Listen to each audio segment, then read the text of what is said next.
안녕하십니까, 이진우입니다.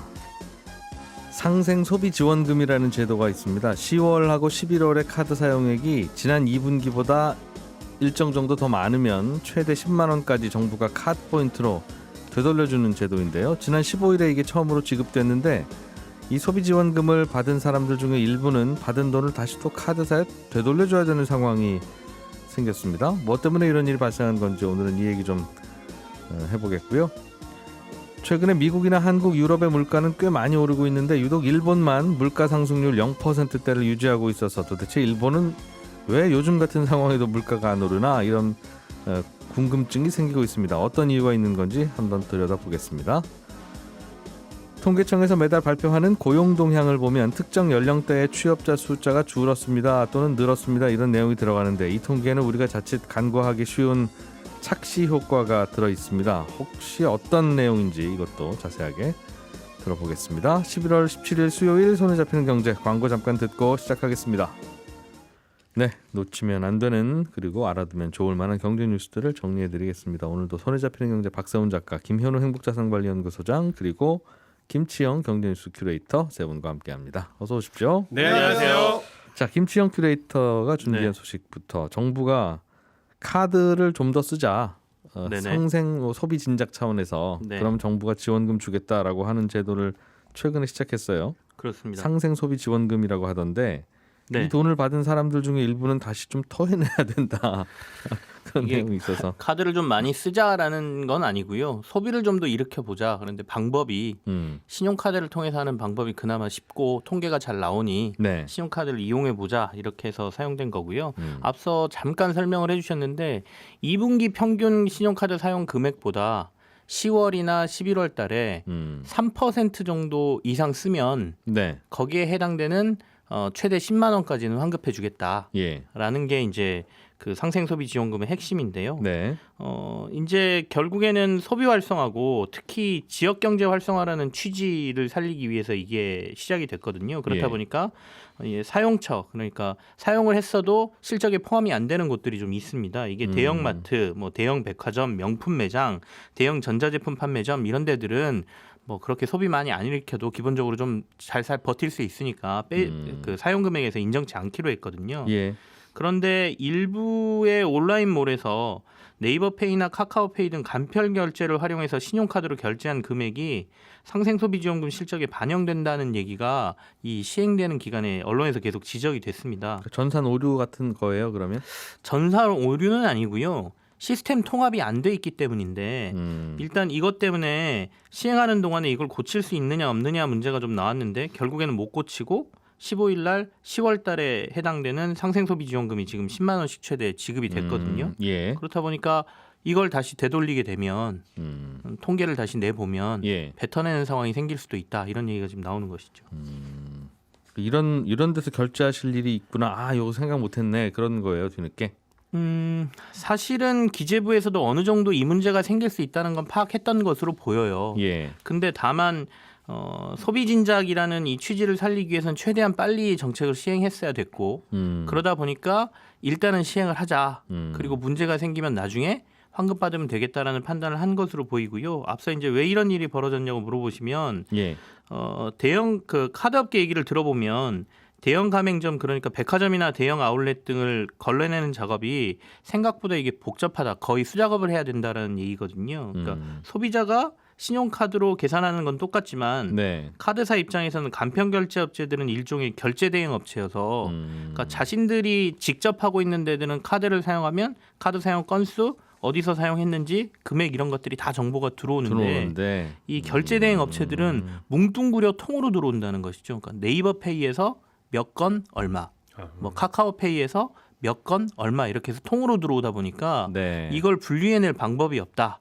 이걸 분류하려면 간편결제 업체한테 야 너네가 카드 결제한 거 정보 다 줘라고 해서 그걸 다시 시스템이 다르기 때문에 일일이 수작업으로 분류를 해야 된다는 겁니다. 그렇다 보니까 언론에서 문제가 제기됐음에도 불구하고 한두 달 동안은 이건 도저히 불가라고 판단을 해서 그냥 일단 상생소비지원금은 주는 걸로. 네, 주는 걸로 해서 일단 지급을 했다는 것이죠. 근데 다음 달에도 상생소비지원금이 나오거든요. 예. 11월 사용한 것도. 그러니까 다음 달에도 만약에 이 시스템 통합이 안 되면 그걸 모르는 상태에서 지급이 되는 것이죠. 대형 백화점, 대형 전자제품 판매점 등에서 쓴 카드는 인정을 안 하는데 이 소비지원금에 네네. 거기서 간편 결제로 쓴 거는 하다 보니 인정이 되더라. 그러니까 백화점이나 대형 전자업체들이 네이버몰이라든지 네. 이런 데 자신들의 몰을 만들고 들어가 있는 데들이 있습니다. 예. 근데 거기에 들어가서 간편 결제를 활용해서 신용카드로 결제한 금액이 이번 상생소비지원금 그 기준액에 산정이 된 것이죠. 알겠습니다. 잘못 지급된 돈이 얼마나 돼요? 그래서 사실은 아직 아까 정보가 파악이 안 됐기 때문에 아직은 모르는 상태고요. 15일 날 이제 상생지원금 지급된 규모가 810만 명에게 평균 4만 8천 원씩 총 3,875억 원이 지급된 것으로 지금 통계가 나왔거든요. 예. 정부 예산은 7천억 원입니다. 다음 달까지 해가지고. 근데 이제 이 규모가 지금 그 카드사들이 이 정보를 받아서 파악하고 있다고 하니까 그렇게 되면 이제 어떤 사람이 조금 돈을 다시 돌려내야 되는지 이런 문제들이 발생할 것 같은데요. 이 상생소비지원금 받으신 분들은 알겠지만 이게 카드사 포인트로 들어오는 것이거든요. 예. 그래서 포인트가 들어오자마자 다음 결제액이 내가 발생을 시키면 이 포인트에서 우선 차감시키는 방식으로 이 지원금이 소비가 됩니다. 그러니까 현금으로 고객의 계좌에다 이렇게 넣어주는 게 아니고 네. 카드사가 갖고 있다가 제가 상생소비지원금 10만 원 받았는데 오늘 5만 원 결제했다 그러면 5만 원이 먼저 빠져나가는 그런 형태거든요. 그렇다 보니까 반환 부분도 일단은 이 만약에 포인트가 남아 있다 그러면 포인트가 삭제되는 방향이 1번일 테고요. 네. 그리고 두 번째는 만약에 토해내야 되는데 토해낼 돈이 없다. 그러면 고객의 다음 카드 결제액에 이 반환금이 포함돼서 아마 청구될 것으로 보이는데 그 말은 현금으로 토해내야 된다는 뜻이네요. 네, 사실은 현금으로 토해낸다는 얘기하고 똑같죠. 받으신 분들 입장에서는 이거 줬다가 뺏어간다는 느낌을 받을 수밖에 없는 상황이죠. 전 세계에서 우리나라만 이렇게 지금 하고 있을 거예요 아마. 그 카드 결제망이 발달해 있어서 네, 맞습니다. 거의 뭐. 그리고 다만 이게 소비하는 것만 생각하시는데 기준액 산정할 때도 이게 포함이 돼 있거든요. 그렇다 보니까 2월 달에 사용한 것 중에 내가 혹시 간편 결제를 통해서 결제를 그 대형 뭐 매장이나 이런 데에서 크게 한 금액이 있으면 기준액에서 또 빠집니다. 그러다 보면 이게 기본적이라는 게 2분기보다 3분기에 더 쓴 거. 네네네. 이걸 이제 따지는 개념이라서. 네. 2분기에 2분기에 만약에 간편 결제에서 내가 큰 금액을 결제했다라고 하면 그게 빠져나가면 또 대상이 아니었다가 대상이 되는 분도 있고. 아이 복잡해.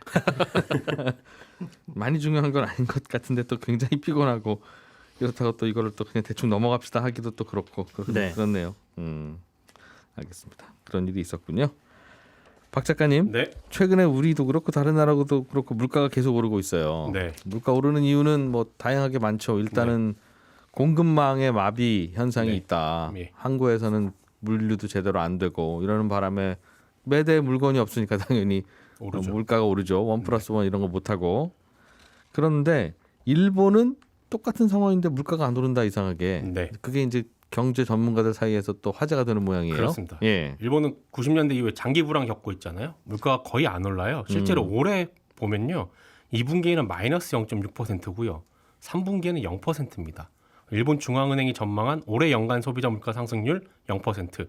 내년엔 그나마 좀 오른다고 봐서 0.9%입니다. 네. 실제로 안 오르고 있는데 아까 말씀하신 것처럼 전 세계가 지금 공급망 대란 때문에 물가가 오르는데 일본은 그럼 왜 안 오르냐? 네. 일본도 이 영향을 받고는 있습니다. 그러니까 생산자 물가 지수라는 거 있죠. 예. 상품의 도매 가격 지수.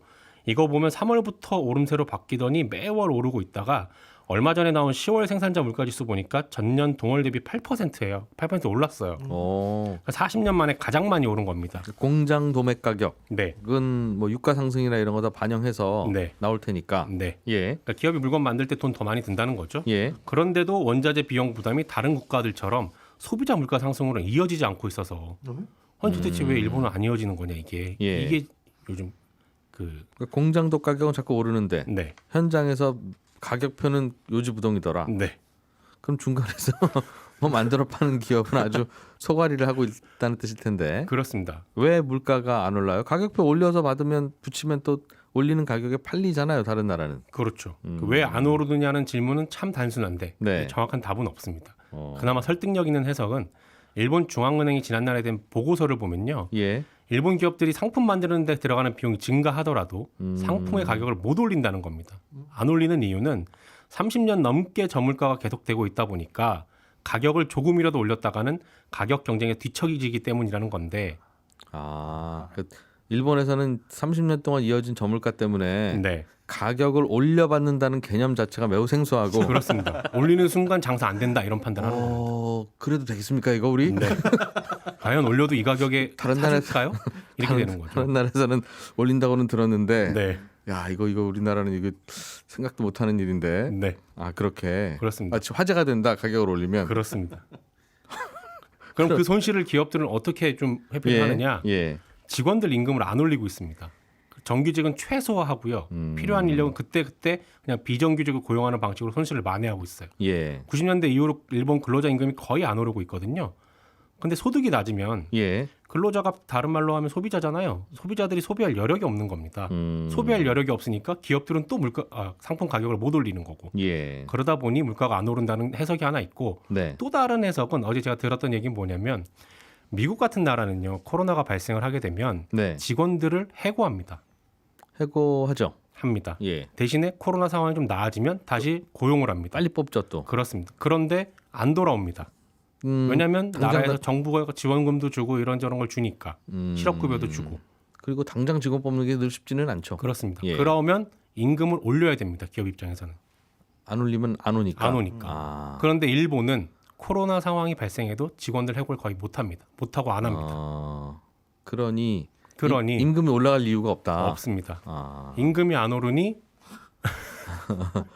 상품 가격을 못 올리고 쓸 돈이 없고. 네, 상품 가격 못 올리니까 직원들 임금이 또 안 올라가고 계속 악순환이 되다 보니 예. 지금 이런 상황에서도 일본의 물가 상승률은 0%대로 나오고 있다라는 해석입니다. 참 독특하다 일본은. 그렇습니다. 그런 얘기죠. 참 그러니까 이게 경제라고 하는 게 뭔가 컴퓨터를 통해서 수치로 막 맞물려 돌아가는 것 같아도 네. 근본적인 원인은 결국은 사람들 마음속에 네. 야 이거 이 가격을 올리는 게 이게 내가 20년 만에 처음인데 우리 아버지는 한번 올린 적이 있다고는 옛날에 듣긴 했는데 나는 이거 태어나서 처음이네. 이거 이러면 우리 가게 망하는 거 아닌가 그런 생각들을 다들 하다 보니 네. 최근에 일본의 한 마가린 회사가 가격을 좀 올렸어요. 네. 그랬더니 대대적으로 보도가 됐던. 신기하게 가격을 올렸습니다. 대단한 시도입니다. 네. 귀추가 주목됩니다라고 네, 보도가 됐겠군요. 그렇습니다. 알겠습니다. 김현우 소장님, 네. 통계청에서 매달 고용 동향을 발표하는데 예. 이게 굉장히 중요한 경제 지표죠, 사실은. 그렇죠. 1년 전 이번 달보다 올해 이번 달이 얼마나 일자리가 늘어났느냐, 예. 또는 줄어들었느냐, 그렇습니다. 이걸 보면서 경제 상황을 파악하는데 네.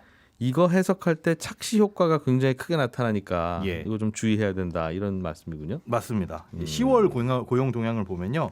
30대 취업자 수만 유일하게 2만 4천 명이 감소한 걸로 나왔습니다. 예. 다른 연령대는 다 늘었는데요. 그래서 이걸 보고 노동시장에서 30대 기피 현상이 일어난다. 원인은 30대 종사 비율이 특정 업종에서 높은데 그 산업들의 지금 상황이 좋지 않은 게 원인이다라는 식으로 분석을 하는 기사들이 있어요. 그런데 네, 이건 네, 예. 그 착시 효과 때문에 통계를 잘못 해석해서 유추한 틀린 분석일 수가 있습니다. 이 30대 취업자 수가 감소한 가장 주된 원인은 뭐 20대, 30대, 40대 이런 식으로 연령대의 틀을 고정해 놓고 숫자를 세는 연령 프레임 효과 때문인 거거든요. 그러니까 구체적으로 예를 들어서 설명을 해드리자면 10월까지는 우리 박세훈 작가가 만 39살이었습니다. 실제로도 그렇죠? 그렇죠. 네. 그러면서 이제 11월 4일 네. 생일을 맞으면서 만 40세가 됐는데 네. 그러니까 지난달에는 30대였지만 이번 달에는 40대가 된 거잖아요. 실제로도 그렇죠? 네, 실제로 그렇습니다. 예. 이걸 고용동향 통계로 보면은 30대 취업자 수가 한 명 줄었는데 40대 취업자 수는 한 명 늘어난 거예요.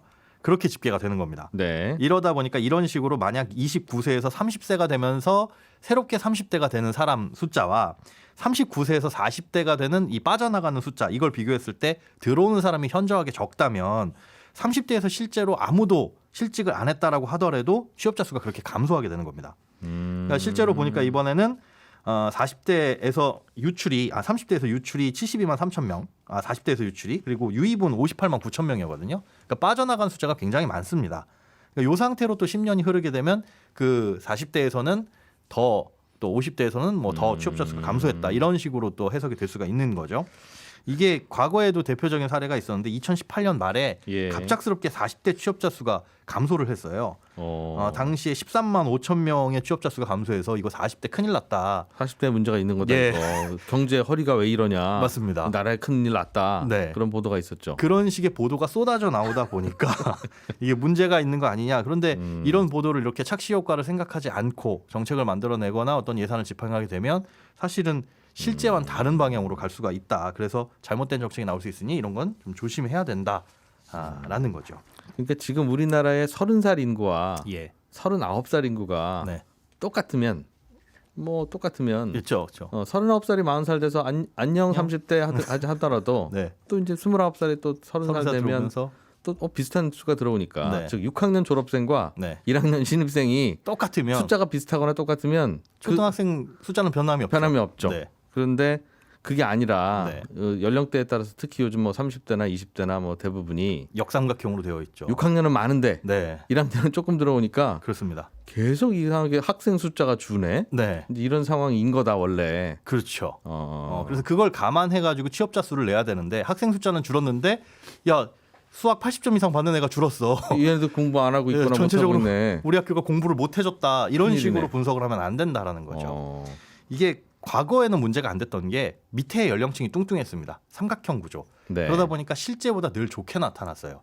아. 30대의 취업자 수가 증가했습니다. 40대도 증가했습니다. 50대도 증가했습니다라는 식으로 그때도 사실은 그냥 인구가 늘어나서 네. 그냥 늘어난 영향이 취업자 수일 텐데 있었는데 정부가 그냥 슬쩍 넘어갔군요. 네, 뭐 크게 문제 안 되니까요. 아, 그런데 뭐 이게 경제 좋다는 신호로 착각할 수도 있으니까. 그렇죠. 근데 인구 구조가 이제 울퉁불퉁해지다 보니까 네. 이게 이상하게 특정 연령대에서 원인 이유 없이 특별한 이유 없이 왜곡이 생기고 이게 왜 그러냐 분석을 해본 게 한 뭐 재작년 정도에 그 원인을 분석한 연구 결과가 나온 겁니다. 아하, 그래서 네. 이 숫자는 그러면 가능하면 머릿속에 암기를 하고 있으면 굳이 뭐 뉴스 보는데 그걸 또 외우기까지 해 그렇긴 한데 네, 우리나라는 지금 예를 들면 20대는 몇십만 명씩 줄고 있고 예. 30대는 몇십만 명씩 매년 준다. 네. 그런 요거 감안해서 통계를 보자라는 게 머릿속에 있으면 좋겠네요. 그런데 늘 이제 통계가 나올 때 그건 잊어버릴 수가 있죠. 네. 그래서 네. 요거 그럼 요런 거 감안해서 네. 그러니까 인구가 줄어든 효과는 감안하고 네. 그거는 빼고 일자리만 이렇게 변동된 걸로 뭔가 통계를 좀 다시 그렇게 하거나 보정해줄 요거에 방법은 대한 없어요? 대안으로서 몇 년대에 출생을 했냐라는 걸 보는 수도 있습니다. 그러니까 20대, 30대 하면은 늘 20대, 30대는 바뀌잖아요. 그런데 예, 예. 80년대에 태어난 사람, 90년대에 태어난 사람 이렇게 통계를 작성하다 보면 이 사람들이 뭐 사망하거나 이민 가거나 군대에 입대하지 않는 이상은 특별한 인구수의 변동은 없으니까요. 네. 그 보수의 변동은 없으니까 다만 이렇게 하려면 그 라이프 사이클에 따른 변화가 생깁니다. 즉 이분들이 20대 정도가 되면 군대 가면서 이제 취업자 수가 줄 수도 있고 예. 그다음에 뭐 30대가 되면 결혼하면서 취업을 그만둘 수도 있는 거고요. 그렇게 돼서 변동이 생기는 것도 파악을 해야 되는데 이런 데이터가 축적돼 있지 않아서 네. 당장의 통계에 활용하는 데는 한계가 좀 있습니다. 그래. 예전에는 괜찮은데 요즘은 그래서 뭐 30대 뭐가 줄었다, 50대 뭐가 뭐 늘었다 이런 그 뉴스는 항상 그 인구 덩어리가 혹시 늘어난 거 아니야? 예. 뭐 이렇게 생각을 해봐야 되겠군요. 네, 그러면. 그렇습니다. 그렇습니다. 알겠습니다. 별도로 그러나 보정할 대안은 없고. 예. 박 작가님 준비하신 소식 하나만 더 보겠습니다. 중국의 최근에 광군제가 끝났는데 네. 우리나라 화장품 회사들이 중국에서 여전히 인기였는가? 네. 이게 관심거리라면서요? 인기였습니다. 근데 이게 좀 재밌는 뒷얘기가 있는데 예. 최근 중국 소비 트렌드 핵심이 자국 브랜드 선호 현상이거든요. 대표적인 게 스마트폰인데 예. 남들에게 이것 봐라 나는 중국산 제품 쓰는 애국자다 이런 걸 자랑하는 거예요. 근데 이번 광군제에서도 중국산 매출 비중이 많이 늘었는데 네. 그럼에도 불구하고 한국산 화장품이 왜 잘 팔리는가를 봤더니 일단 한국산은 좀 고급이라는 브랜드가 일단 있는 거고요. 예. 두 번째 기초 화장품 같은 경우에는 남들에게 보여주는 게 아니잖아요. 그냥 집에서 혼자 쓴단 말이죠. 네. 그러다 보니까 좋은 걸 찾는 거고 그러다 보니 한국산 화장품이 자국 브랜드 선호 현상에도 불구하고 잘 팔렸다는 겁니다. 남들이 눈에 안 띄는 거는 그렇습니다. 좋은 거 쓰고. 네, 손에 잡히는 경제 아침 순서는 여기서 마무리하겠습니다. 저는 11시 5분에 손에 잡히는 경제 플러스에서 한 번 더 찾아오겠습니다. 11시 5분에 뵙죠. 이진우였습니다. 고맙습니다.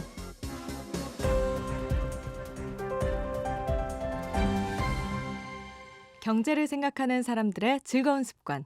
이진우의 손에 잡히는 경제.